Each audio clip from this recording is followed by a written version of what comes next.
اب دیکھیں اللہ تعالیٰ ایک دوسری جگہ سورہ یونس آیت نمبر 58 میں فرماتا ہے قل بفضل اللہ وبرحمتہ فبذلک فلیفرحوا هو خیر مما یجمعون، تم فرماؤ اللہ ہی کے فضل اور اسی کی رحمت اور اسی پر چاہیے کہ خوشی کریں، وہ ان کے سب دھن دولت سے بہتر ہے۔ اللہ کے فضل اور اس کی رحمت پر ہی خوشی منانی چاہیے۔ کسی پیاری اور محبوب چیز کے پانے سے دل کو جو لذت حاصل ہوتی ہے اس کو فرح کہتے ہیں۔ اور آیت کے معنی یہ ہے کہ ایمان والوں کو اللہ کے فضل و رحمت پر خوش ہونا چاہیے کہ اس نے انہیں نصیحت، سینوں کی شفا اور ایمان کے ساتھ دل کی راحت و سکون عطا فرمایا ہے۔ کنز العرفان میں ترجمہ سے کیا گیا اور آپ پر اللہ کا فضل بہت بڑا ہے۔ بعد نے فرمایا اللہ عز و جل کا فضل قرآن ہے اور رحمت حضور اقدس صلی اللہ علیہ وسلم ہے، جیسا کہ اللہ فرماتا ہے وما ارسلناک الا رحمۃ للعالمین، اور ہم نے تمہیں تمام جہانوں کے لیے رحمت بنا کر ہی بھیجا۔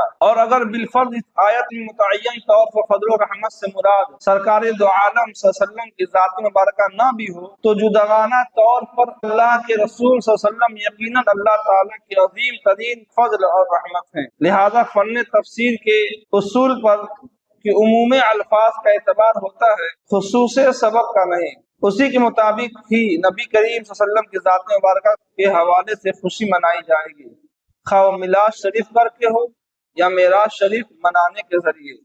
ہاں اگر کسی بد نصیب کے لیے خوشی کا مقام ہی نہیں ہے تو اس کا معاملہ جدا ہے، اسے اپنے ایمان کے متعلق سوچنا چاہیے۔ اب دیکھیں سب سے بڑی رحمت تو ہمارے لیے حضور صلی اللہ علیہ وسلم کی ذات ہے۔ اللہ فرماتا ہے ما ارسلناک الا رحمۃ للعالمین، اور ہم نے تمہیں تمام جہانوں کے لیے رحمت بنا کر ہی بھیجا۔ اور اللہ تعالیٰ فرماتا ہے کیا قل بفضل اللہ وبرحمتہ فبذلک فلیفرحوا، خوشی کس میں منانی چاہیے؟ اللہ کے فضل اور اس کے رحمت کو خوشی منانا چاہیے۔ اور پھر سب سے بڑی رحمت کون؟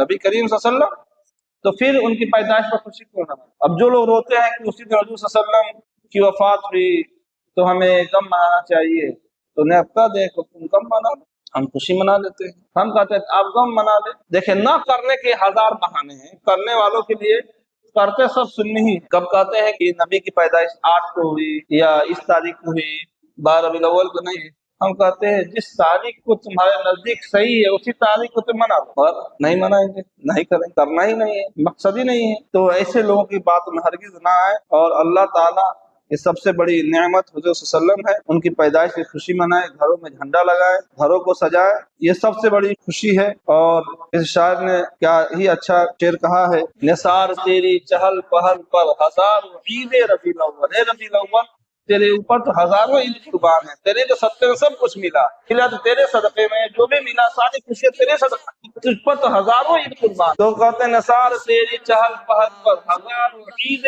ربیع الاول، سوائے ابلیس کے جہاں سبھی تو خوشیاں منا۔ یہ غم منانا ابلیس کا کام ہے، نبی کی پیدائش ہوئی تو ابلیس غم منا رہا تھا، رو رہا۔ اور اعلیٰ حضرت رحمۃ اللہ علیہ فرماتے ہیں حشر تک ڈالیں گے ہم پیدائش مولا کی، مثل فارس نزد کے قلعے گراتے جائیں گے۔